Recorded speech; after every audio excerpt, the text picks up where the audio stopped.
Hello, everyone. We want to welcome you to the Citizens Advisory Podcast presented by the Citizens Advisory of Pennsylvania. I am your host, Jess Stahlnecker. I'm the Executive Director here, and I am joined by a very special guest. We have been trying to make this podcast happen for a while, so I am so glad we have finally been able to get Alexis Pasternak on our podcast today. We are so thankful to have you, Alexis. So I want to just give you a little brief introduction. She is from Haverford Township in Delaware County, Pennsylvania. So, kind of outside of the Philly area, right? Yes. Yeah. Right. Suburbs. Yeah. And she is a mom. She's married. She lives in the same town that she grew up in. And you've lived there all your life. And now Mhm. your son attends the same public school district. And so in 2010, you left your job to be a stay-at-home mom. But let's talk, we talk about this all the time on the podcast. We talk about this with our members. There has for most of the people that we talk to, or anyone who joins us as a member at Citizens Advisory, there's a point in time where they become activated. We use that word a lot. It takes something to happen for parents to become activated, and to start kind of really looking at their child's education, or things that are going on. And for me, it was COVID, and it was for you as well. So I would love if you would share a little bit about that experience and kind of what led you to all these years of some really in-depth research that we're really happy that you've done. Well, thank you for having me. First of all, I really appreciate it. Yeah, I became, if you want to say, activated in 2020, the fall of 2020. My son was home starting his fifth grade year for fifth grade, and was doing a virtual a class. I believe it was social studies, and he was had to watch a video, and I wasn't allowed to like sit and hover over him. He's like, "Mom, I got to do this by myself." I'm like, "Yep, okay, you're independent."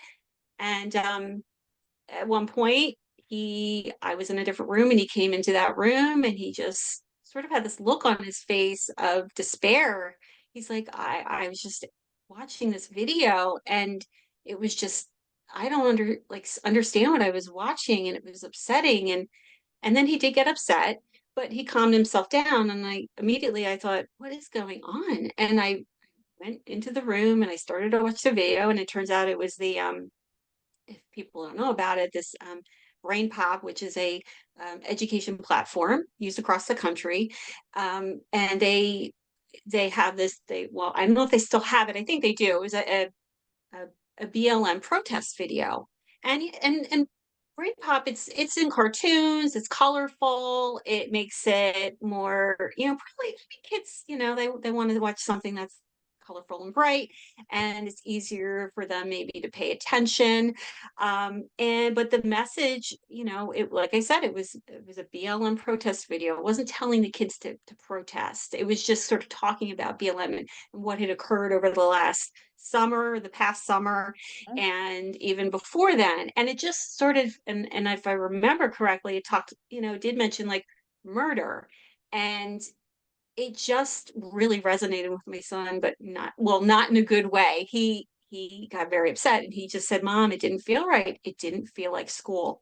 And that is what has stuck with me the most, is I that literally have like full he body chills right now when you said that. I didn't. he did. Yeah. And I don't like, I still talk about it, and I try not to like harp on it, but I'm like, that is what did it for me. It was, and then what he said was so smart. He was like, "It just didn't feel right, and it didn't feel like school." And I'm like, this is not school. This is something else. And I will say, we did reach out to the school, and they did apologize, but it didn't it what I was left with was, okay, what if he had had to watch it in school, and he had responded that way? What were you prepared to do? what would any teacher be prepared to do? And I don't know if they would have been prepared to help him if he was upset. I don't know if he would have gotten upset, but that is where it led me. And then at that point, I'm like, something isn't right. I mean, I knew something wasn't right with COVID. Something was off. I thought, we're not going back to school. Like in the spring, I'm like, we are not going back to school. And then, here we go to fall. I think it's going to be great. And this happens. And then at that point, I just get on my computer and I start really looking at their website and what they're doing. And I've realized there's all these things going on that I wasn't paying attention to. I mean, that is my thing. Pay attention. Don't just trust. Pay attention.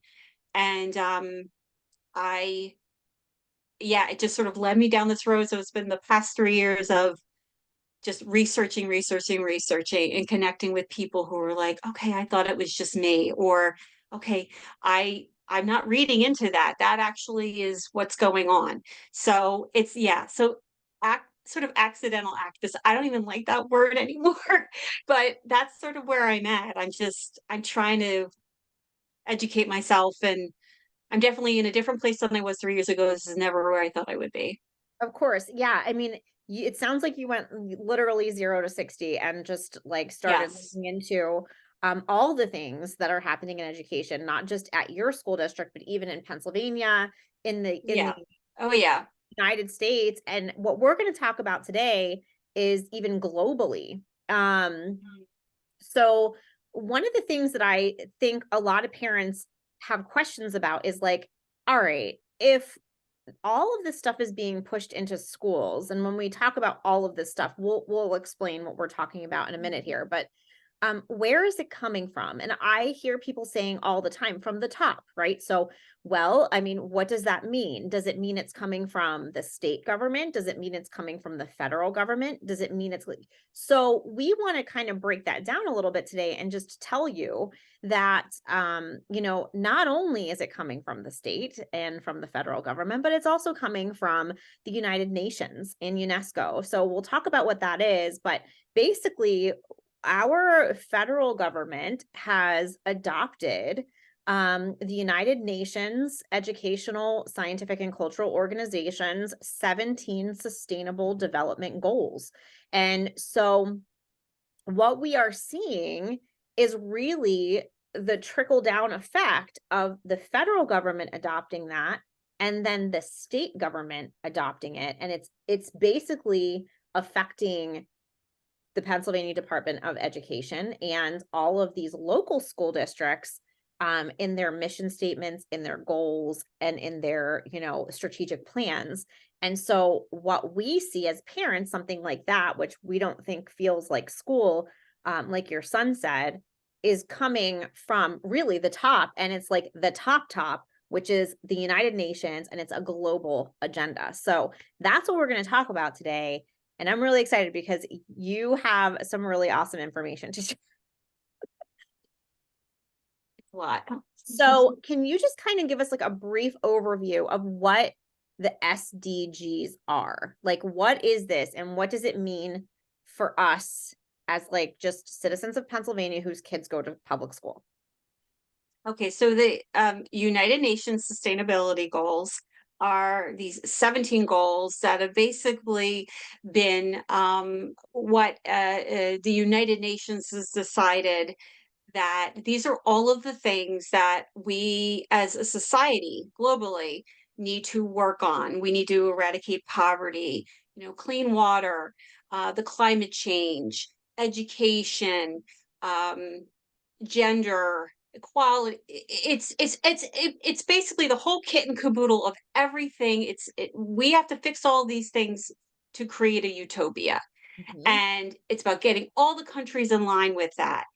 And here's the plan, and here's how we're going to do it. And you know Obama had adopted them, Mhm. right? He adopted them in 2015, Right. and then Joe Biden just readopted them in 2023.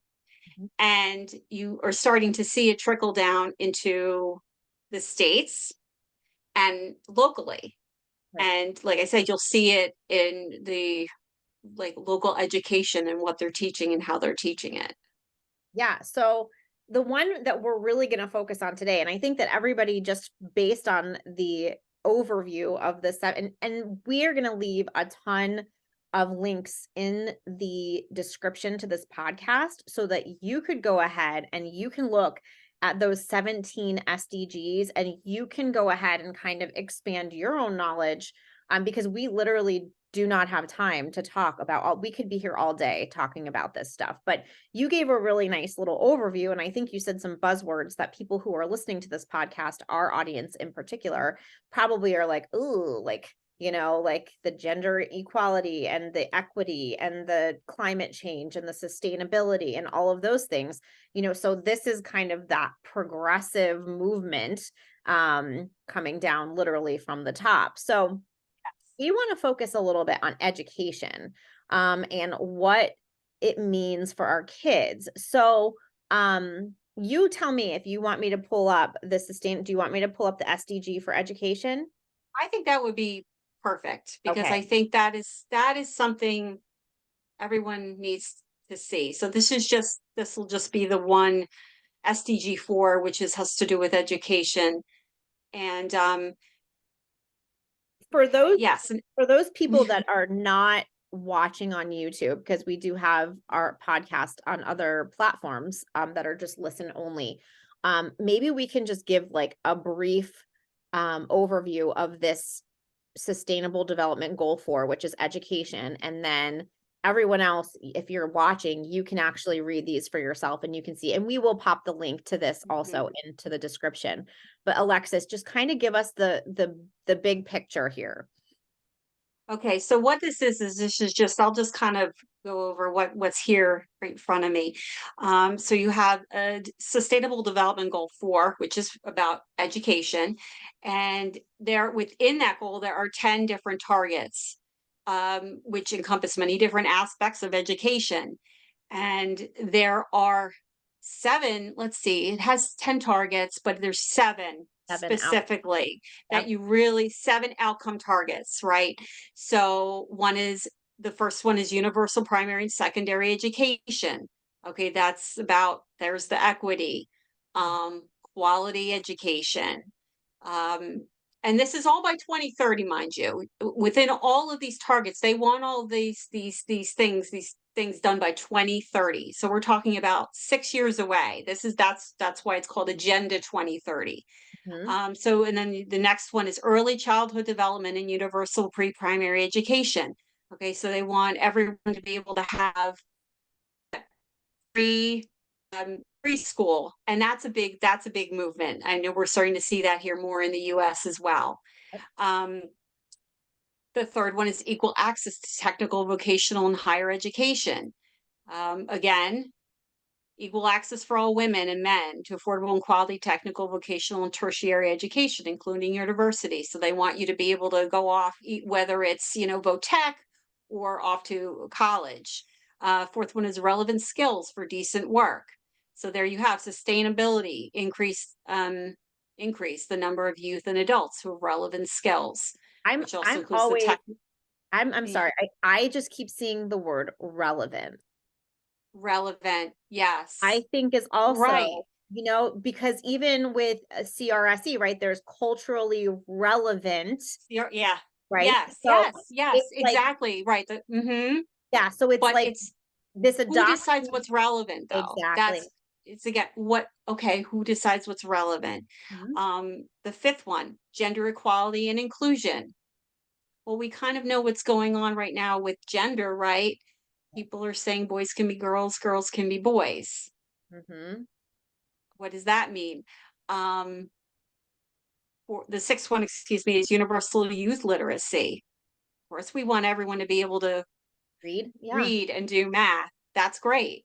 The seventh one is the biggie. So sustainability goal 4.7, education for sustainable development and global citizenship. Do you mind if I read this one out loud? Let's read it. Yeah. Mhm. Okay. I feel like so this is the biggie. So by 2030, ensure that all learners acquire the knowledge and skills needed to promote sustainable development, including, among others, through education for sustainable development and sustainable lifestyles, human rights, gender equality, promotion of a culture of peace and nonviolence, global citizenship, Mhm. and appreciation of cultural diversity and of culture's contribution to sustainable development. It is a mouthful, and it's like it's word salad. It is. It's I don't know how you can read that and not go, what is that? But the keyword there, keywords, sustainable development, sustainable, and then global citizenship. Now, this is where we're seeing it come into our education. Mhm. And if you were to go in, like, I think I had given you a link for it. You don't have to do it now, obviously. It will give you a way more deeper explanation of SDG 4. There's actually a document I'll have to give you for that. Yeah. Um, but it again, it when you go in and read these documents, it still doesn't tell you how they're going to do it. Right. This is what they want to do, but you really don't know how they're going to achieve it. Well, it's funny too, And you're a like, teacher, so I wonder how you, like, yeah. as Well, reading that. it's funny because I think I'm sort of a jaded teacher. Like, I think that at Okay. this point in time, I left in 2019, but I Mhm. think at this point in time, every time there was some sort of initiative, or some sort of, push for something, it was short-lived. It almost Okay. seemed like this was happening. All right, like, how does this translate to my classroom? Like, what do I really have to do here? Typically, I never changed what I was doing because what I was doing was working in my biology classroom. So we had high test scores. The kids were learning. They were going on to careers in biology. So I did not change very much at all. Depending on what the flavor of the week was with the PDE. You know what I mean? Like, I was like, all right, well, it's not really going to affect my classroom, so whatever. But I think this is different. And I think Yeah. this is different because they and again, you said there's not really, this says three means of implementation: effective learning environments, disability and gender sensitive, provide safe, nonviolent, inclusive, effective learning So, environments yeah. for all. So to me as a teacher, of course we want our students to feel Mm, included and safe, and we yes. want our education to be effective. Um, but when you get 30 kids in a classroom, it's not always possible. So like, to me, that's more word salad. Like, you're not telling me how this is possible as a teacher. You're not telling me anything. Well, everything when I read it, it just seems very broad Mhm. and open to interpretation, and therefore I say they, the UN or whoever, they Yep. can move the goalpost. Right. They can decide, well, no, now this is how we're going to do it. This is how we're going to make it inclusive and equitable. There's just nothing concrete, right? Mhm. It's people that just got together and Well, that's said, we are, again, I feel like this is them, they're trying to create utopia, utopia. a And it's global trying to get society. every country on board with this. And almost as if, they are running education, which Mhm. is UNESCO, which is that's the UNESCO piece, the United Nations educational, um, oh my goodness, educational, um, I cannot believe I'm I got forgetting. it. I got it. I know UNESCO, Scientific yeah, and cultural. scientific and culture, yeah, organization, Yep. yeah. It's almost as if they're going to be the new, or they really kind of already are, the global school board, if you will. Yeah. But how how is each country going to do this? And I yeah, don't know. that's what is the scary thing. Because again, in utopia, of course, we all want those things. We all want safe environments. We all want, literacy across the board. We want, of course, we don't want Yes. poverty. We don't, we want clean water. Like, we want all those things, but like, is it possible? And who's dictating how we get Yes. there globally. Like that's what's scary because Right. And that's right. That's where I've been at. I'm like, okay, I agree. These are great. The on its face, they're great things. Yes, of course. But I'm good. who's deciding? And I mean, is anyone asking these questions, or is anybody?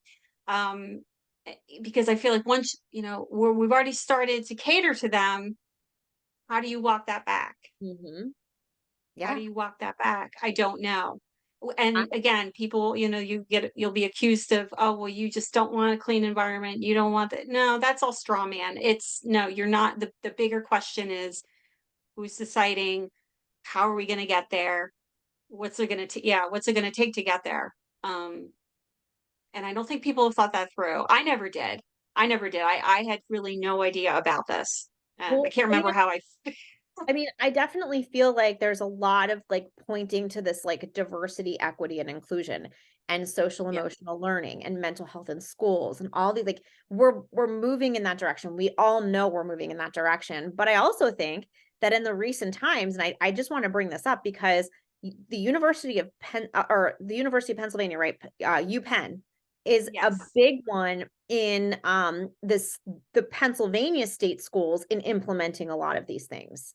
But like, look what just happened at Penn with their president and with Harvard's president, and the DEI narrative is like starting to sort of break down. So it will be very interesting to see where this heads. But I think it's so important for people to be aware because there are implications, and that's sort of what I want to talk about now, Alexis, is that this is a much bigger thing. Like these aren't people that we elected. The UN is not elected by we the people. We did not elect them. And yet they have this much influence over education is troubling to me. Oh yeah. It is troubling because we didn't elect them. I mean, but because we're not saying anything, we're not speaking up more. We're just allowing it to go on, Mm-hmm. and it's become, well, if you don't speak up, you must agree. People must agree, or it. But they also say, well, this organization has been around for since the 40s.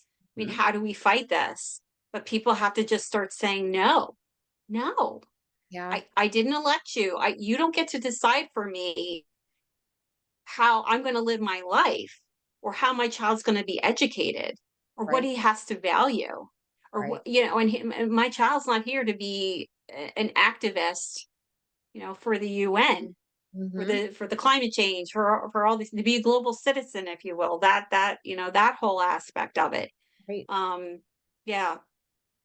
Um, I wonder how many people actually even know about this because honestly if it wasn't for you and sharing all this information I would not really know. Like I of course in my mind is like, well, it's coming down from the top. We see what's happening at the federal level. We see, our state is obviously pretty blue in terms of like our governor and all that. Like so of course like we see it coming down at the state level, but like I really had no clue about all of this other stuff until I talked to you. So like I really do wonder how many people, and maybe that's why we're doing this podcast because we need to let people know and they need to share this information too. So if you're listening right now, like definitely share this podcast with someone who needs to hear this. But it's just crazy to me how like this is how long has this been going on? Like I know the agenda is 2030, but like since it was Obama the first one to adopt it? No, Okay. and that would be a whole nother thing people could deep dive into. But this goes back decades. So this Agenda 2030, these sustainability development goals, these have sort of there was an Agenda 21. And then Okay. before that, there was I believe it was in 1992, this huge meeting in Rio de Janeiro about, okay, how are we going to get everybody on board with like this sustainability and, kind of this one world Order. agenda. And So yeah. this goes back decades, and there are plenty of people who've written about it, talked about it extensively, and those are also things I'd be willing to to share with you as well, so the people can have. Um, but so this is just something that again has been going on for several decades, and now it's really hitting. And I feel as though COVID allowed them to put their pedal to the metal because people weren't paying attention. Right. People, I've actually read something where people say this is an opportunity to reimagine, to really reimagine education. Yep. People involved with the UN and UNESCO. So this is not. This was just sort of their moment, and again, there are things that are publicly available where they're outright saying what they're doing and what they're going to do and what they want to do, and people just have to be willing to listen to it, and it's real, it's legitimate. Yeah. And It's not a again, though, it's how are we going to get there? Right. And I want to share because I think that it's important for people to see it in real time, what it looks like. So we're not picking on your school district, but I want to share how No. they've reimagined their mission statement, and how it looks based on these SDGs. So this is Haverford Township. Um, the mission is to educate and inspire a community of lifelong learners who become well-rounded global citizens. It sounds literally like it's coming right from their the UNESCO SDG website. If you want to talk through some of these, I don't want to, yeah, I don't, you are more familiar, but that right there, that mission statement says everything I need to hear right there. Right. So, several years ago, and it's like this with every school district, they have to come up with a new, like a strategic plan and a comprehensive plan. It's required by law. And what they have to do, is, they get input from the community, and they'll have focus groups, and do everything they can to come up with a new sort of vision for the district and where they're going to go. And again, this all it started before COVID. So and I don't want to make it sound like that there are things that they did everything like incognito. They did presentations and talked about all of this. But I went back and I watched them and I realized there's some things that were seemed to be missing for me. There's something I can do about that now. But I think what hit it for me was when I finally did go on and really look at the mission statement, because I think this happened. I think the change was really in 2021. It was starting in 2020, but 2021, and I can't recall exactly what the mission statement, how it was worded before, but I believe that this is was changed. Um, a little bit, but the lifelong learning and then the well-rounded global citizens, and again, I'm not saying that they went to the UNESCO website and said we're going to use UN language, but that is UN language. Mhm, The UN has a lifelong learning institute. mhm, If you go to the UN, if you go in and type UN global citizen, they have a definition of a global citizen. And a global citizen to me is very different than, well, than being an American citizen or a person, a citizen of the world. Global citizen is about the whole global mindset, collective mindset. It's everything is not just about you. And again, who wants I you know I care about other people. I want other people to be well. I want those things, but it's just sort of it's the language of the UN. And I did correspond with the district about it because I'd spoken about this at a public meeting, and the response I'd received was, well, nothing we did here is informed by the UN. Well, I actually went and looked back and I'm like, yeah, it kind of is. And I can show you how, mhm. but it's not anything that they would ever, say, yeah, that's what we're doing. Because I think if people realize that that's what was going on, then then they might object a little bit. Right. Um, right. So from there, they decided, and I'll read these as well for you. Yep. So the pillars of our education system, our school is environment is safe and nurturing. Well, of course, we want that, Mhm. but we also know that now they're trying to make schools.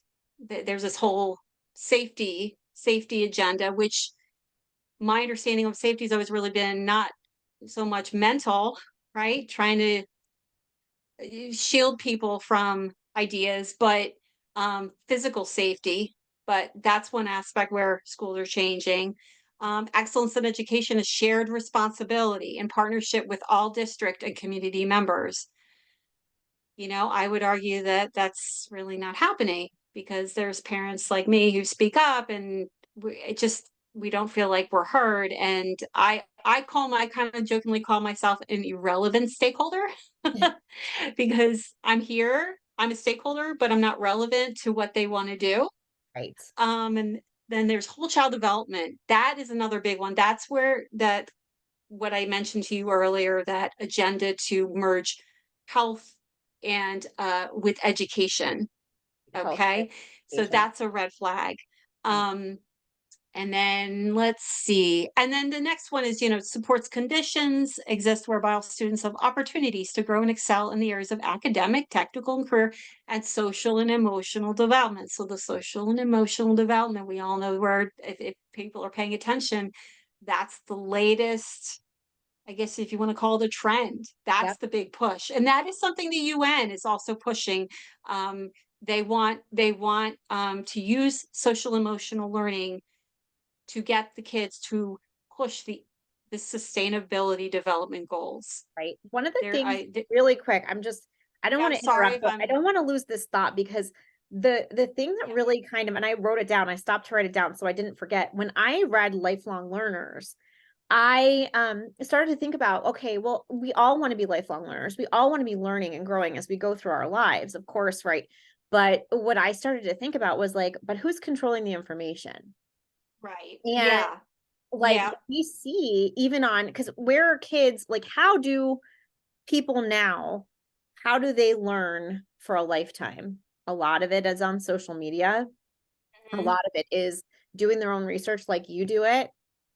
But also we've seen that the powers that be want to control the information that these lifelong learners have access to. So that's scary in itself, right? Because we're talking about the what, but the Yes. how is scary. We want lifelong learners, but they want to control the information. They want to control the learning that these global citizens have access to for their whole lives. That was like a big thing for me. Yeah. I mean that's I mean that you could even apply that to same with, not to go on a tangent, but with the books, the issue with the books in schools. It's okay, who's controlling, who's deciding what books should be in school? Forget what the books even are. It's who's deciding, and the people that are deciding, the organizations that they're affiliated with, like what are they telling them to do?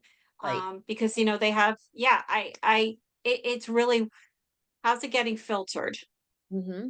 How's it getting filtered? Who's deciding what is worth knowing and not knowing? Exactly.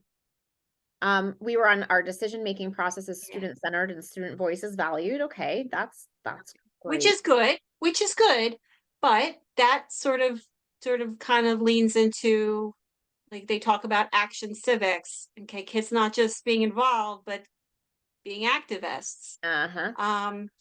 But of course they're students, they're there. You want them to, you want to know what they think. You want them, I mean, that's why the schools are there. Right. But so there's that whole, and again, the SDG 4 with the education, they want the kids to help push the sustainability development goals. Exactly. Um, yeah. So the three goals that they came up with for our district were social emotional wellness. And that talks about, making a community empathetic and resilient to social and emotionally flourish. So that just sort of coincides with the social emotional learning. And then prepare contemporary citizens. But within that, they want them to be designers within a complex global society. So Yep. again, you have the global, global, global, global, global, global, Uh-huh. and of course diversity and inclusion. Uh, and when I see this, within it, it talks about they want kids to develop sociocultural proficiency. and I still don't understand exactly what that means. How do you become proficient, social, socioculturally proficient? I guess you have to use the right pronouns probably. I don't know. That I like, that's don't the know. first thing that popped into my well, I mean, I'm sure that that's not the only thing, but, like, in my head, it's like, well, then you have to accept everybody that wants to be anything that they wanna be, and you have to use the proper pronouns because that is socio-culturally proficient. You have to you have to You fit have in with the to. times. You have to fit in with the culture. Yeah, That's yeah. my perception. So all No, of and I like hearing that because you are a teacher, you know, you have that perspective because I it just seems to me like, how do you even measure that? And right. these are things, how do you measure these things? They're supposed to be measurable. They say that, but I just don't know how you measure any of this. And again, it sounds all really nice. Mhm. And I'm sure people have wondered their intentions are good. I don't think that they don't.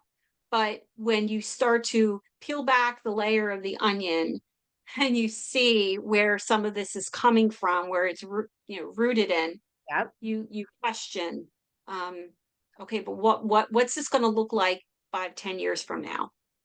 Yeah, Yeah. absolutely. So I kind of want, I mean, that was a lot of really good stuff. And I think we kept it very high level because at first glance, it seems like so much. And like every person who's listening can probably do their own deep dive into even more of the language and the goals and all of this stuff. So we are going to put a bunch of links in the description to this podcast. But I always really like to end our podcast with just some encouragement and like what can parents realistically do? Okay, this is going to sound really, really boring and basic. I I recommend right now, if you haven't, go right now onto your district's website and just start reading it. Start going through the links, start looking for their mission, start looking at their strategic plan and their comprehensive plan. These are things that should be there. And if they're, most districts are, look at the meeting minutes, Mhm. look at policy.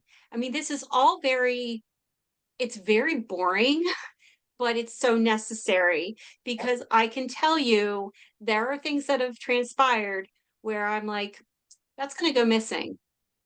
That's going to be taken down. Now they have to make changes to their website and everything. But especially with policy, look, don't be afraid to go on. Don't be intimidated to go on and just, just type in a word and see what comes up. And Yep. you might be surprised what you find. And even just some of the wording, the language that we talked about, you lifelong learner, global citizen, resilience, sustainability, obviously diversity, inclusion, equity. Look that up and see what comes up. Mhm. And attend meetings. You don't have to speak. Right. I speak. I don't like speaking. I hate it. Yep. I do it anyway. Mhm. I always think back to when I was in high school. But you have to speak up for your children, So and don't just think about your children. Think about your grandchildren. I know. That's I'm also looking. I'm looking at 2030 and 2035 and 2040. What kind of education system are we going to have? Because believe it or not, I know people, I understand people say homeschool your child or do this or that. Like my situation doesn't allow for me to do things that I would like to do differently, maybe. Mhm. But I think we also need to parents need to like lean on one another. And you know, if you were able to find another parent or two that's also like, doesn't seem right to me. Just talk and put your heads together and say, maybe I'm gonna go to a meeting. Just Yeah. sit there and listen, see how they interact. Just don't be afraid to do that. Again, that is right now. If you're gonna start doing anything, that Yeah. is what I recommend. Don't be intimidated.